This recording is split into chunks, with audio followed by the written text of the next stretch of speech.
ముందుగా అందరికీ నమస్కారం. నేను మీరాజు.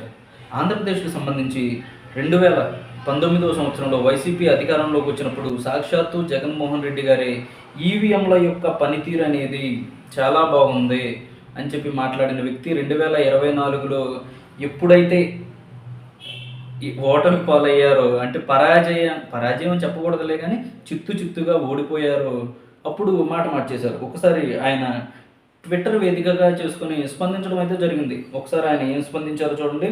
న్యాయం జరగడం మాత్రమే కాదు, అందజేయబడినట్లు కూడా కనిపించాలి. అలాగే ప్రజాస్వామ్యం ప్రబలంగా ఉండటమే కాకుండా నిస్సందేహంగా ప్రబలంగా కనిపించాలి.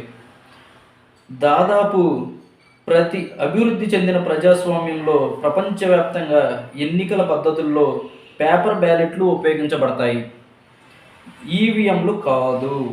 పేపర్ బ్యాలెట్లు మాత్రమే ఉపయోగించాలి, ఈవీఎంలు ఉపయోగించకూడదు అని చెప్పి డైరెక్ట్గా చెప్తున్నాడు అనమాట. ఎందుకంటే ఓడిపోయాడు కాబట్టి. ఓకే, ఇంకేం చెప్తున్నాడు? మన ప్రజాస్వామ్యం యొక్క నిజమైన స్ఫూర్తిని నిలబెట్టుకోవడంలో మనం కూడా అదే దిశగా పయనించాలి. అంటే ఈవీఎంలని వినియోగించొద్దు, ఇది ప్రజాస్వామ్యం కాబట్టి మనం ఏం చేయాలి? బ్యాలెట్నే ఉపయోగించాలి అయితే జరిగింది. ఈయన ఎవరంటే సాక్షాత్తు జగన్మోహన్ రెడ్డి గారు, మాజీ తాజా ముఖ్యమంత్రి వర్యులు ఇలా స్పందించారు. ఇప్పుడు ఈయన ఇలా స్పందించి 2019లో ఇదే ఈవీఎంల గురించి 151 సీట్లు వచ్చినప్పుడు ఏ విధంగా స్పందించారు అనేది ఒకసారి చూడండి. అట్లా ఏ పార్టీకి ఎవరన్నా కానీ ఇలా ఓటేసిన తర్వాత వీవీప్యాట్లో వేరే పార్టీకి ఓటేసినట్టుగా ఎవరికి కనిపించలేదు కాబట్టి 80% మంది జనాభా ఓట్లేసిన ప్రతి ఒక్కరూ సాటిస్ఫై అయ్యి ఎటువంటి బూత్లో కానీ బూత్లో కంప్లైంట్ ఇవ్వడం కానీ పోలింగ్ ఆఫీసర్ దగ్గర కంప్లైంట్ ఇవ్వడం కానీ ఎటువంటి ఎక్కడ జరగల. ఇవన్నీ చంద్రబాబు నాయుడు గారికి తెలిసి తాను ఎవరికి ఓటేసాడో తనకే తెలియదు అని చెప్పి ఇది ఇప్పుడు ఈ మాట ఏదైతే అన్నాడో, అంటే తాను ఎవరికి ఓటేసారో తనకే తెలియదు అని చెప్పి ఇది ఇప్పుడు ఈయనకి రివర్స్ అయింది. 151 వచ్చినప్పుడు ఈవీఎంల పనితీరు అనేది అద్భుతంగా ఉంది, మహాద్భుతంగా ఉంది. అసలు ఎంత బాగుందంటే వీవీప్యాట్లో పక్కన ఓటేస్తే ఇక్కడ వీవీప్యాట్లో కనపడుతుంది, కళ్ళు ఏమన్నా కాగులు ఎత్తుకెళ్ళియా పక్కన వీవీప్యాట్లో చూసుకోవచ్చు కదా, ఇంత అద్భుతంగా పనితీరు ఉంటే ఈవీఎంలదే వాటిపైన పడి ఎడుతున్నారు ఎందుకు అని చెప్పినటువంటి, అప్పుడు 2019లో అధికారంతో చెప్పినటువంటి ఈ మాట ఇప్పుడు అధికారాన్ని కోల్పోయాడు అన్న భయంతో ఏం మాట్లాడుతున్నాడు? ఇప్పుడు బ్యాలెట్లే ముద్దు, ఈవీఎంలు వద్దు అని చెప్పే పరిస్థితికి దిగజారిన గొప్ప వ్యక్తి ఇదిగో మా జగన్మోహన్ రెడ్డి గారే. ఈయనే ఇంత గొప్ప, ఇలాంటివి చెప్పాలంటే ఇది ఈయన తర్వాత లేకపోతే మా పార్టీలో మంత్రులు కానీ ఎమ్మెల్యేలు కానీ ఎవరైతే ఉన్నారో వాళ్ళే ఇట్లాంటి చెప్పాలంటే వీళ్ళ తర్వాత ఇంకెవరైనా సరే. ఇంకేమంటున్నారు? బ్యాలెట్లు ముద్దు, ఈవీఎంలు వద్దు అన్నారు. ఓకే, ఈవీఎంలను ట్యాంపరింగ్ చేయాలి, ట్యాంపరింగ్ చేయొచ్చు, ఈజీగా ఓటర్లను దండుకోవచ్చు అని చెప్పి ఇప్పుడు చెప్తున్నారు వీళ్ళు. అంటే 2019లో జరగలేదు, ఇప్పుడు 2024లో మాత్రం ట్యాంపరింగ్ అనేది జరిగింది. సరే, 2024 ట్యాంపరింగే జరిగినప్పుడు ఆ ట్యాంపరింగ్కి ఎంత ఖర్చు అవుతుందో అంత ఖర్చు పెట్టి మా జగన్మోహన్కి చాలా ఉంది కదా, లక్షల కోట్లు దుబ్బేశాడు కదా. ఇసుక దందా, మద్యం దందాలోనే సుమారు 10,000 కోట్లు అవినీతి జరిగింది అని చెప్పి ఒక ఆరోపణ అయితే ఉంది. ఇసుక దందా అది చాలా జరిగిపోయింది. అడవులు, సహజ వనరులు ఏవైతే ఉన్నాయో వాటిల్లో దందా జరిగింది. ఇంకా ప్రతి ఒక్కటే దేనిలో లేదు అన్నిట్లో దందా ఉంది. అన్నింటిలో నుంచి ఎంతో కొంత రాబట్టుకున్నారు. లక్షల కోట్ల అవినీతి అయితే జరిగింది అని చెప్పి అందరికీ తెలుసు, రాష్ట్ర ప్రజలకి తెలుసు, అందరికీ తెలుసు, ఈ జగన్మోహన్కి కూడా తెలుసు. అలాంటప్పుడు ఈవీఎంను ట్యాంపరింగ్ చేయడానికి ఎంత ఖర్చు అవుతుంది? ఇంత దుబ్బేసినప్పుడు ఆ దుబ్బేసిన దాంట్లో కొంత పెట్టుకుంటే ఆ ఈవీఎంలో ట్యాంపరింగ్ ఏదో మన సైడే ఉండేది కదా, ఇప్పుడు ఆ సైడ్కి వెళ్ళిపోయింది కదా. అంటే ప్రతిపక్షంలో ఉన్న వాళ్ళు కొనగలిగిన ఈవీఎంల ట్యాంపరింగ్ని మనం ఏం చేస్తున్నట్టు, ఏం పీగుతున్నట్టు అధికారంలో ఉండి మరి మనమే కొనొచ్చు కదా. అరే బాబు, వాళ్ళు అధికార పక్షం కాదు, వాళ్ళు ప్రతిపక్షం, మేము అధికార పక్షం.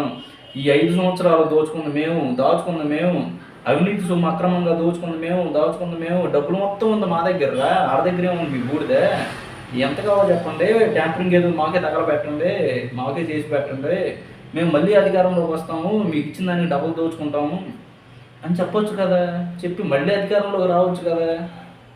అంటే వీళ్ళు దానికి కూడా అసలు కొనే బడ్జెట్ వీళ్ళ దగ్గరే ఉంది. ఒక రాష్ట్ర బడ్జెట్ ఎంత ఉండిద్దో అంత బడ్జెట్ వీళ్ళ దగ్గరే ఉంది, మా మంత్రుల దగ్గర, మా ఎమ్మెల్యేల దగ్గర, మా ముఖ్యమంత్రి గారి దగ్గర. మన భారతి మేడం గారికి అవసరం అని చెప్తేనే కదా వైజాగ్లో రుషికొండ ప్యాలెస్ కట్టేసాం, కొండను గుండు చేసి పడేసి 500 కోట్లు వెచ్చించి, బాత్రూమ్ టబ్బులు, లేకపోతే ఫ్యాన్లు, లేకపోతే డీజేలు, మొత్తం స్పాలు పెట్టుకుని చేసాం. ఇప్పుడు అధికారం కోల్పోయాం కాబట్టి అది టూరిజం స్పాట్గా ఉపయోగపడిద్దని చెబుతున్నాం.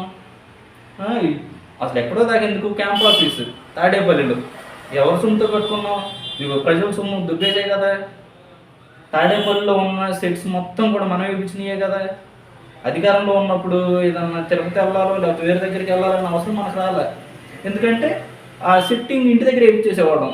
ఆ సెట్టింగ్ ఇంటి దగ్గర వేయించేసి ఏం చేస్తాం, మన మేడం గారు మనం వెళ్ళి ప్రసాదాలు తీసుకుని వెనక్కి తీసుకురుతాం. ఇన్ని చేసిన ఇన్ని సెట్టింగులు చేయించిన మనము ఆఫ్టర్ ఆల్ ఒక ఈవీఎంలు కొనలేకపోయామా? అంత దరిద్ర స్థాయికి చేరుకుందా మన ప్రభుత్వం? అధికారంలో ఉండి కూడా మనం ఏం పీకలేకపోయామా?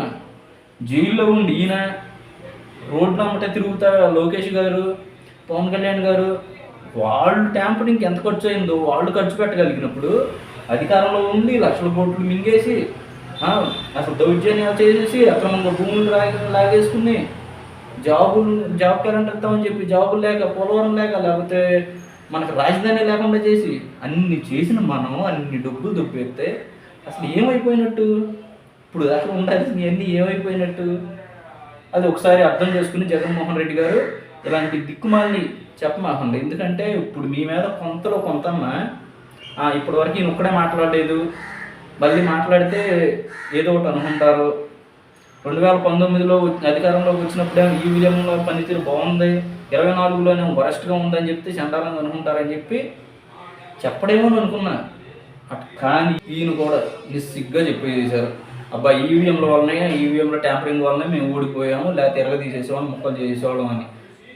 ఎందుకు ముక్కలు చేయరండి? మనం బయటికి వెళ్తున్నామంటే పరదాలు కట్టేసేయాలి, మొత్తం బ్లాక్లు చేసేయాలి, చెట్లు నరికేయాలి, అడ్డం వచ్చిన పూలు చేసేయాలి. ఇది మన పనితీరు. ప్రజలతో ఎప్పుడైనా ఒక్క ప్రోగ్రాం పెట్టామా?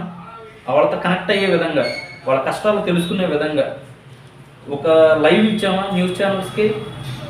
అసలు ఏమి లేదే ఈ 5 సంవత్సరాల్లో. అసలు ప్రజలు ఎక్కడ, కథందారులైన మనం ఎక్కడ? మనం ప్యాలెస్లో ఉంటే అందరూ ప్యాలెస్లకి 3-4 కిలోమీటర్ల లోపలికి నడుచుకుంటూ రావాలి, వచ్చి మన చేతులకి దండాలు పెట్టాలి. అది పెద్ద పెద్ద స్టార్ హీరోలు అవ్వచ్చు, స్టార్ డైరెక్టర్లు అవ్వచ్చు, ఎవరైనా సరే. అంత ఇరిటేట్ చేస్తే సిగ్గు లేకుండా ఎవడేస్తాడు మనకి? ఎవడేడు. మనం ఏదో చెప్పాలి కాబట్టి మీరైనా మనమైనా చెప్తున్నాం కానీ, లేకపోతే ఏముందండి మనకి ఎవడేస్తాడు చెప్పండి. ఇది వాస్తవం వేరే, కాకపోతే మీరు కవర్ చేయాలి కాబట్టి చేస్తున్నారు. ఈ కవరింగ్ అయితే అసలు బాగోలేదని నా ఒపీనియను. మరి మన బ్యాచ్ కూడా, మన కార్యకర్తలు, మన నాయకులు, వాళ్ళని కూడా ఇది ఇట్లాగే చెప్పించండి. మీరు చెప్పమా, మీరు చెప్తే చండాలంగా ఉంది. సరేనండి.